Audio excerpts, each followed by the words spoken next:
think the most important thing that teachers need to understand about ACEs and trauma is that when a kid's acting out, it's because something's wrong with them on the inside. Gordon Elementary is one of the many schools and organizations that we've been working with to spread knowledge about adverse childhood experiences, the near sciences, and to help people understand what happens when we experience stress and how we can all thrive despite these experiences.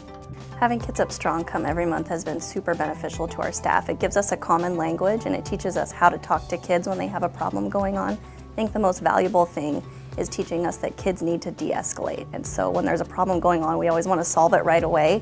And a lot of times the kids and the teacher need to de-escalate, and that's been a really valuable tool.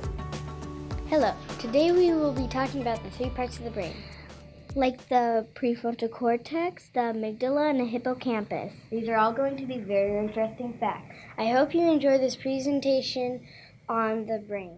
What was so cool about the presentation that was given by the 3rd graders in Mrs. Gray's class this morning is that after a Kitsap Strong meeting, Mrs. Gray just took that to heart. She developed a lesson and drew a giant brain on the poster that you saw in her classroom, did the lesson on the parts of the brain and their functions, and basically the purpose of learning that is to have kids understand what happens in their own head when they're escalating and how to calm down. Prefrontal cortex is the reasoning part of your brain. It makes sure the amygdala does not lose control. If you get mad, you should talk to your prefrontal cortex to calm you down. That calms you down. What's your favorite thing to do that helps you calm down when you've got big emotion?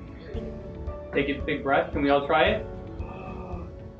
Kitsap Strong has come as a free service to our staff this year to monthly staff meetings, and the entire teaching staff is there. They have taught us a lot about resilience and building resilience in kids, but also in ourselves, and lots of strategies for working with trauma-impacted children or kids who are escalating.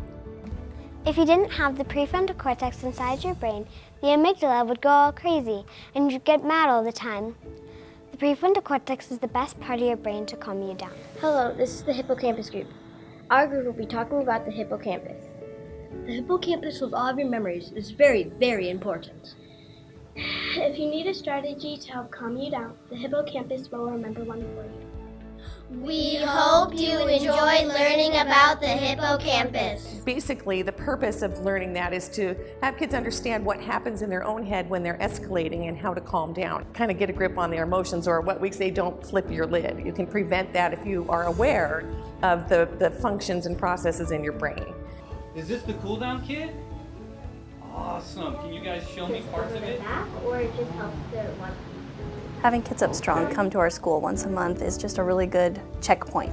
I love using the flipping the lid, and our class has kind of adapted it, as like a 4, 3, 2, 1, my lid's like gonna flip. And then it's also just a good checkpoint for the whole staff. Every time you guys come, it's just a good reminder for us to know that these kids have stuff going on the inside, and it's not always the power struggle, it's these kids need you. Hello, let's dive into some fun facts. Did you know you could live without your whole brain except your brainstem? Yeah, and I think the ACEs training has definitely helped me as a teacher, but just as much as it's helped me as a teacher, it's helped me as a person. Kitsap Strong has been so excited about our opportunities to work with Gordon Elementary, and we're looking forward to continuing to work with other schools in our community as we spread this education. We've seen here that by educating our teachers about this information, they can spread the message to the students, and the impact extends far beyond the classroom into the homes and into the community where these children live and thrive.